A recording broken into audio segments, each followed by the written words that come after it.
Good afternoon to all of you, and welcome to the Lieutenant Governor, Larry Roden, Mr. Speaker, members of the House and of the Senate, and to all of my fellow South Dakotans. I want to thank you for being here today to listen to this budget address and talking and visiting about the priorities of the state of South Dakota. I do want to extend a special welcome to some guests that I have here today listening. I have some family members. First of all, would you all greet with me the first gentleman of the state of South Dakota, Kristi Noem.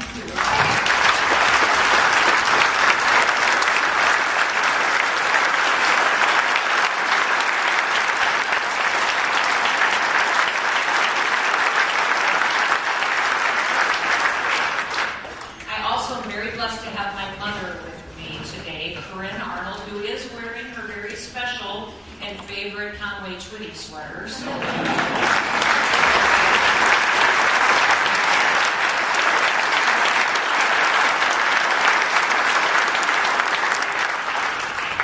That only comes out for the really big important days. And then I have my mother-in-law and my father-in-law with me today, who are incredible, amazing, loving people that I've been blessed with for almost 33 years now that Brian and I have been married. Would you please welcome Al and Sharon Noem as well.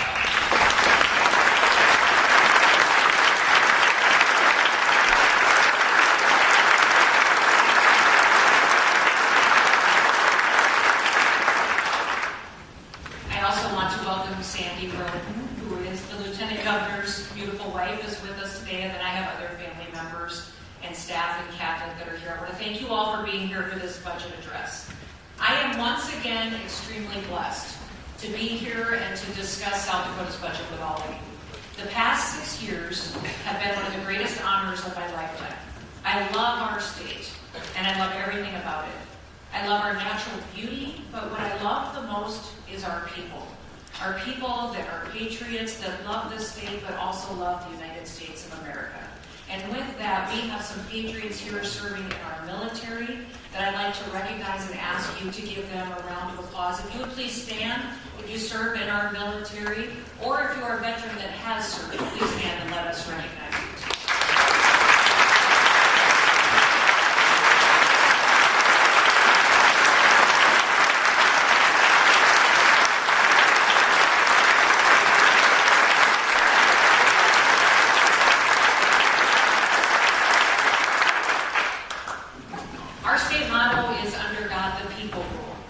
In 2018, the people elected me as their 33rd governor, and we accomplished a lot in those first 4 years. In fact, in 2022, they once again gave me the opportunity to lead, and they re-elected me. And when they did, they sent a clear message to the people of our state, that they appreciated the direction that South Dakota was going. I made decisions to uphold the Constitution while focusing on the people and the families that live here in our state. And that is our charge as elected leaders. It's how we have to approach this budget. As is always the case following an election, we have some new legislators that are with us today. So I'm going to, for your benefit and for all of our benefit, repeat my philosophy with all of you today when it comes to taxpayer dollars. During my time as governor, I have always kept my budget proposals focused on our people, not on government programs. After all, this is the people's money. They entrust it to us, and they expect us to spend it wisely and responsibly. Every single dollar that we invest, every single policy that we support, and every single vote that you take in these legislative chambers, it should be focused on our people. It should be focused on making them safer and stronger and freer. And we should always look at the future on what will be best for our kids and for our grandkids. We focus on the core purposes of state government, as outlined in our South Dakota Constitution. That focus is further understood and underscored in a year like this one. As a result of the Biden-Harris policies, the national economy remains anemic. However, the Great American Comeback is going to take off soon. And until then, we're going to have to make some tough decisions to deliver the 136 consecutive balanced budget through the state of South Dakota.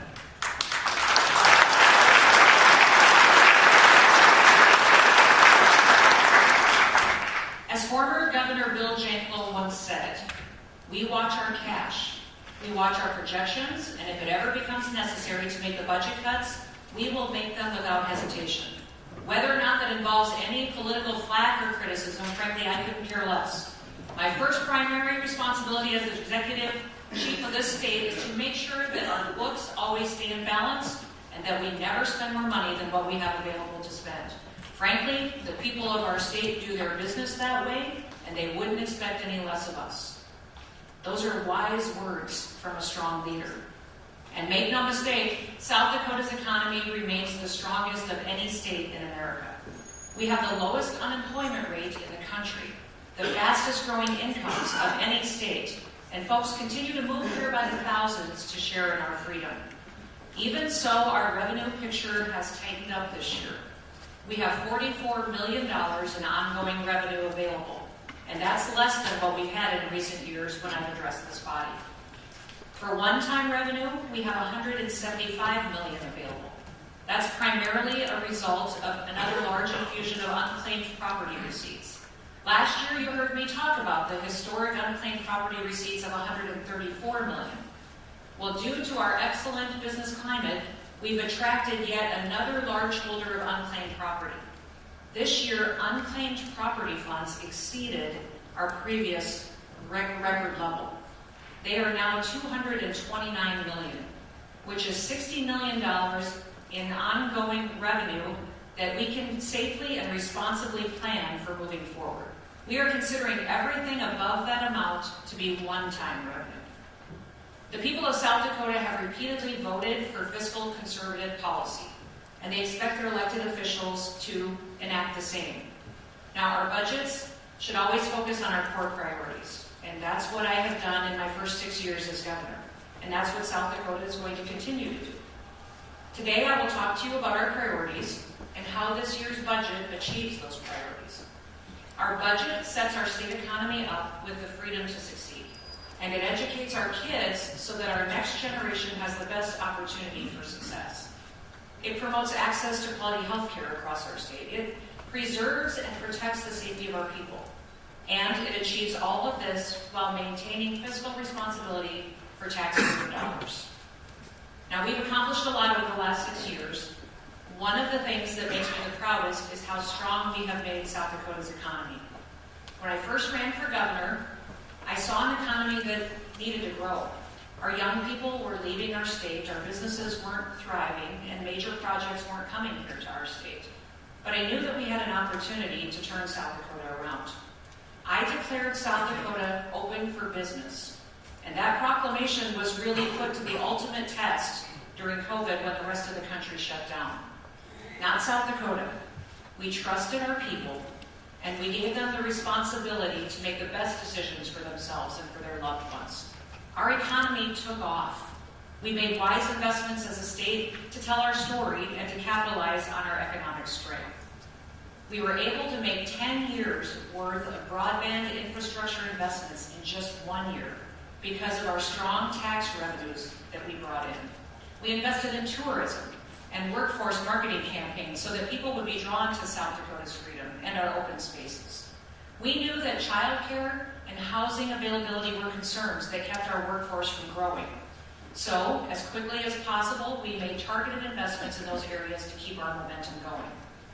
We prioritized grants to companies in our state to increase competition, and we also made smart investment in communities to set them up for success, like building the decks and the shed at our state fair to bring it into the 21st century. I am blown away by all that we've been able to accomplish as South Dakotans. You heard me talk proudly about our economic strength, but did you know that since I've taken office here, we've had the lowest average unemployment rate of any state during that 6-year time frame? It's incredible, and it's because we gave our people the opportunity to work.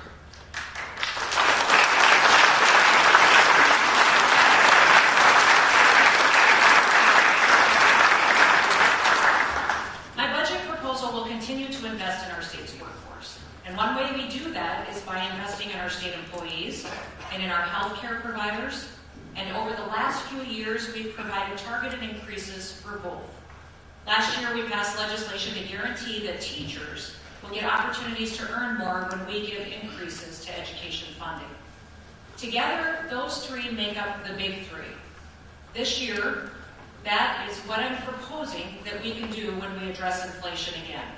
I am recommending that we give 1.25% increase for the big three, for our schools, for our state employees, and for our healthcare providers. Since I took office, the Consumer Price Index has increased by 24.9%. We will have provided inflationary increases in the same time frame at 27.9%. This should help keep us ahead of what the increase in inflation should be. We're not going to go back to the days when our kids and our providers and our employees are left behind. Thank you for getting this done for South Dakota.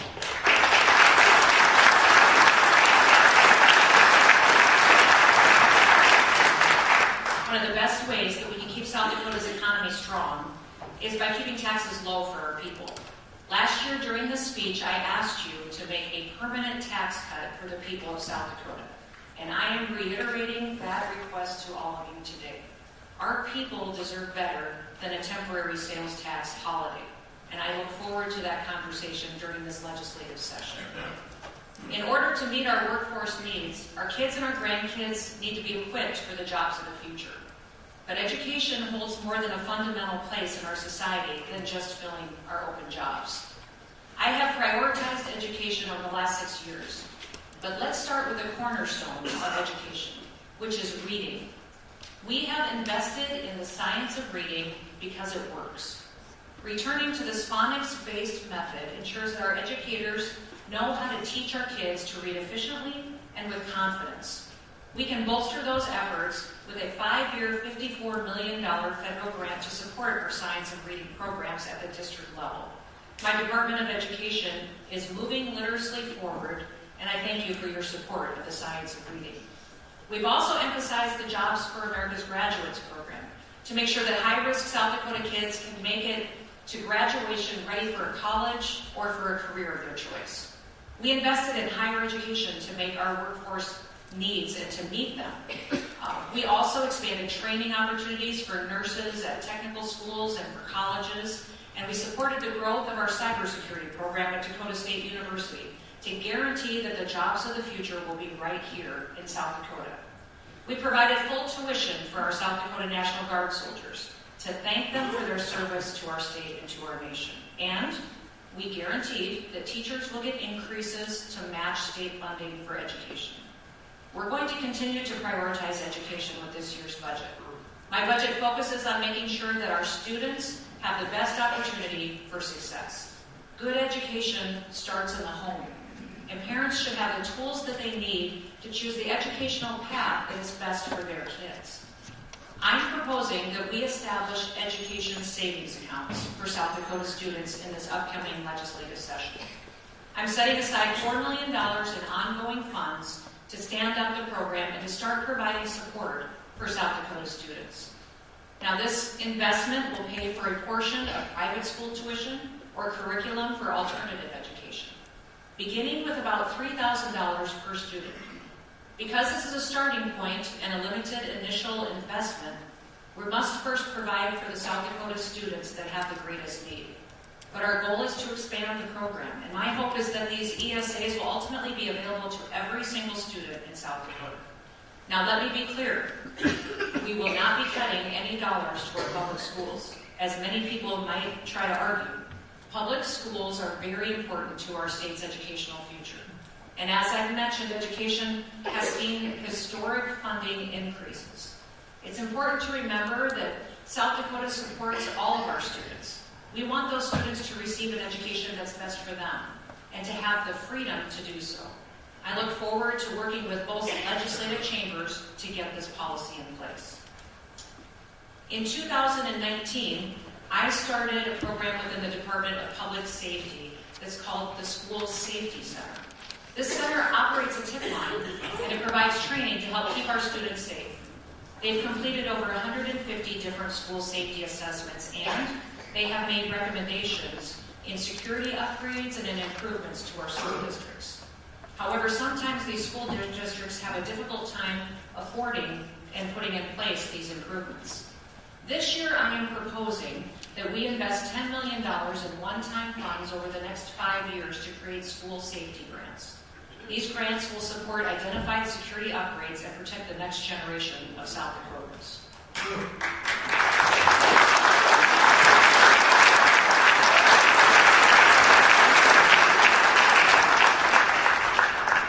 In my time as governor, I am proud of the work that we have done to support the public health of South Dakotans.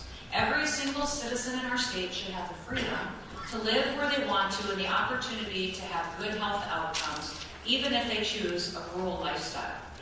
In my time as governor, South Dakota has become the standard for how to revolutionize rural emergency medical services.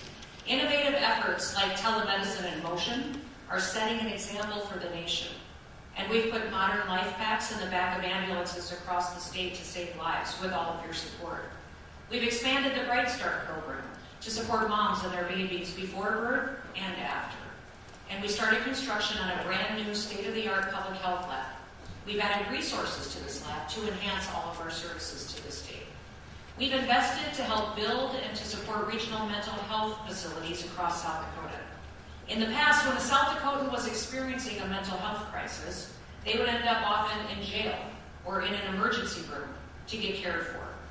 Well, now they can get the appropriate help that they need closer to home. And this effort is a big reason why South Dakota continues to lead the nation with the largest drop of overdoses of any state. And my budget this year is providing an additional $1.2 million in additional ongoing funding for these regional facilities. I'm also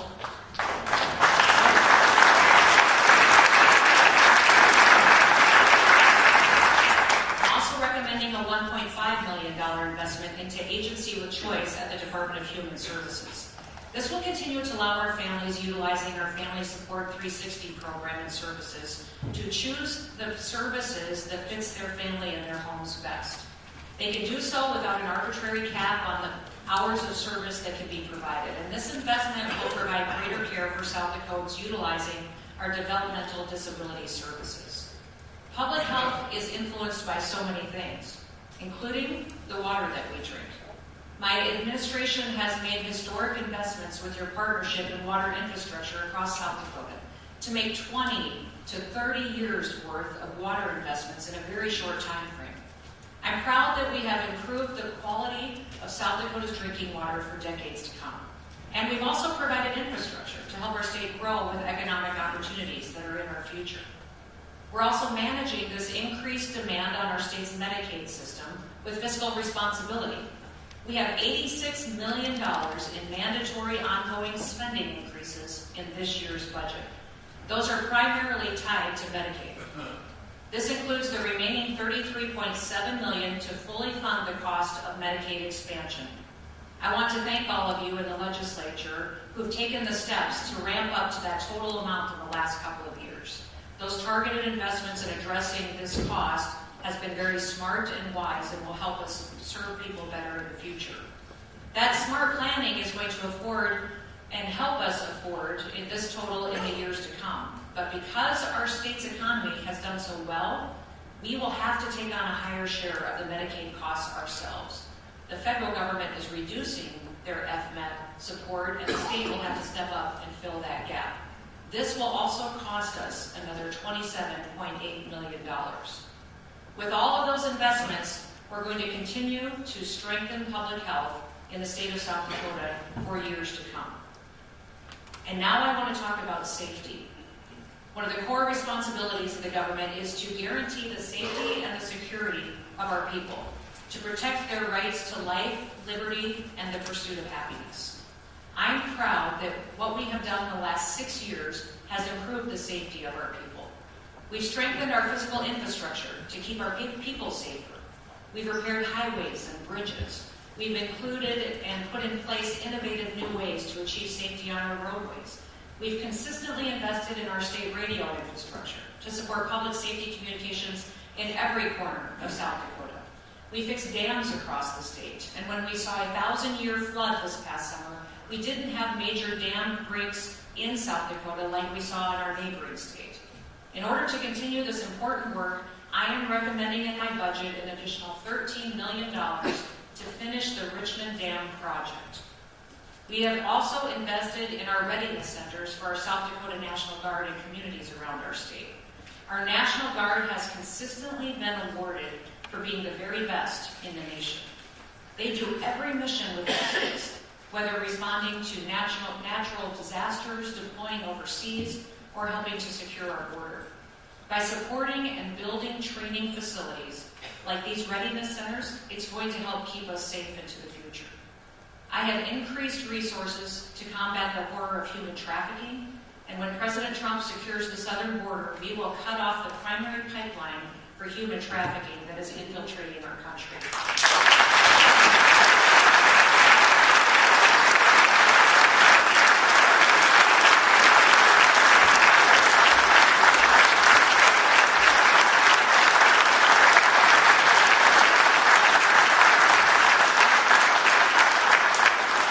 Threats to public safety can take many forms, including attacks on our cybersecurity. Our state government systems endure countless cybersecurity attacks every single year. My administration has focused on modernizing our IT systems to protect the personal information of our people. We've identified cybersecurity as South Dakota's next big industry to protect our people for many years to come. Finally, we've made historic investments in building new prisons that have been on need and something we've had to address for many decades. Thank you for fully funding the new women's prison in Rapid City. Construction is well underway out in that community and on that project, and it is going to be a fantastic asset that we have not only within our Department of Corrections, but to provide services for those individuals during their time with us and help them to leave better equipped to be a part of their family and their community and have a bright future. As for the new men's prison, we now have an estimated total cost of $825 million for the project. Our current state penitentiary is older than the state of South Dakota. The current building is falling down. It's long past time for us to replace it for the safety of our people. The new facility will be built to meet our medium and our maximum security needs far beyond our lifetimes. You have already set aside $567 million in the Incarceration Construction Fund towards this project. We are estimated that those dollars will bring in $76 million in interest just from being put away ahead of time to address the project. My budget meets the remaining need of $182 million in one-time dollars to fully fund the new prison. Paying cash for this facility will save taxpayers of South Dakota $600 million in interest, fees, and annual debt service payments.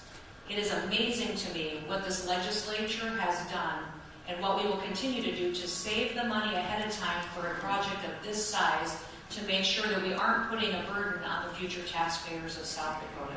It's the right thing to do. South Dakota has always been an example of fiscal responsibility.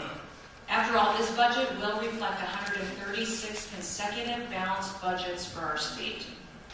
We recognize that all of these dollars belong to the people of South Dakota. They work hard to earn money for their families, and it's our responsibility to manage those dollars wisely.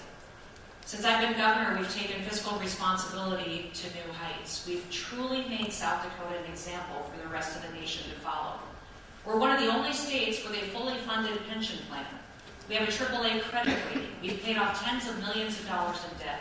We've broken records for the largest surpluses in state history. The legislature worked with me to pass the largest tax cut in South Dakota history, and we've advanced long-term fiscal responsibility by implementing new IT systems like the Bison program and the 605 Drive program that will guarantee that taxpayer dollars are protected into the future.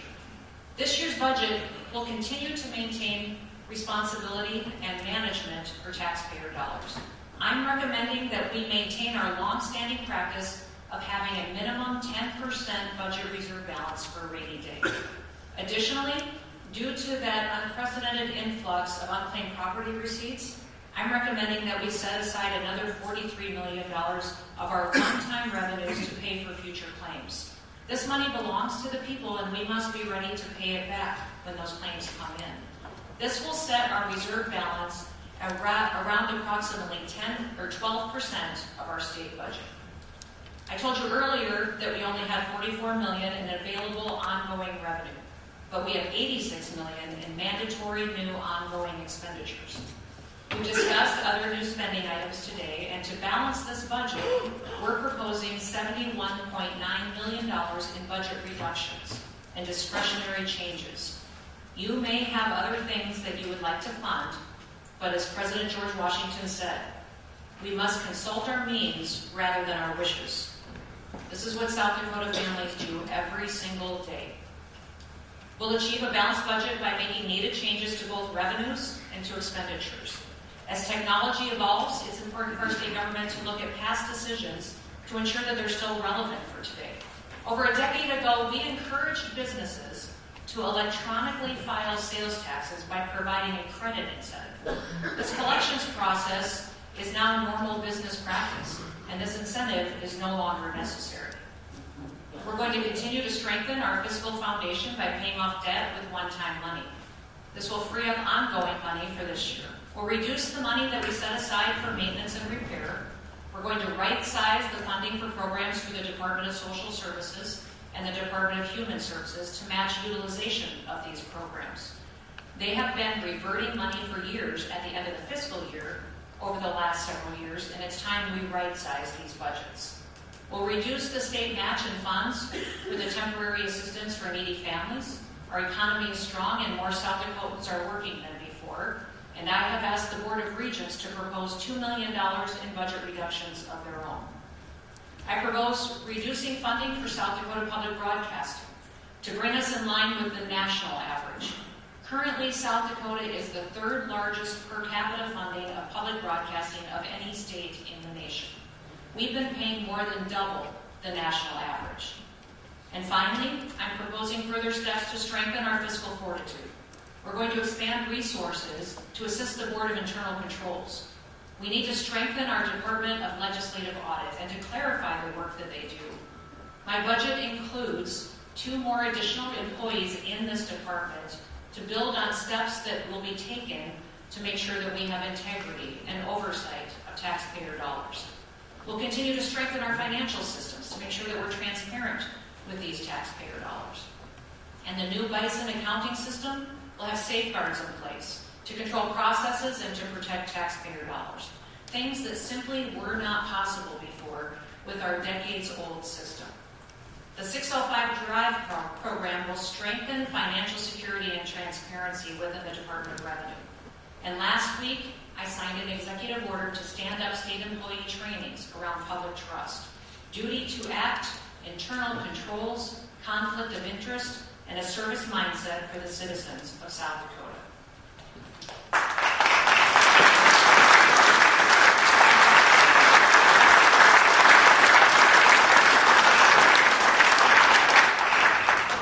Our state is an example of fiscal responsibility, of limited government, and of what we can accomplish when we trust our people and we respect their freedom.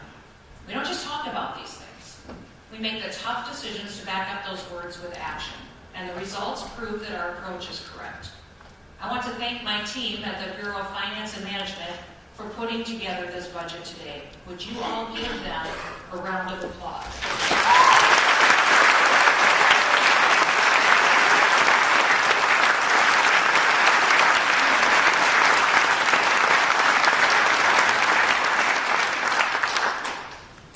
Commissioner Jim Terwilliger, or Twigs as you all know him, and his team have been fantastic to work with. They work all year to get to this day and make sure they're giving you accurate information that reflects the values of the state of South Dakota. They will be around to answer whatever questions you may have throughout this upcoming legislative session. Now, South Dakota has been my home all of my life, and it always will be. Thank you all for giving me the opportunity to serve you. Thank you for all you have done to join me on this incredible journey, and thank you for serving the people of South Dakota and to doing it alongside me and my family. May God bless you, may God bless our great state and the country, and may you have a very Merry Christmas. God bless you.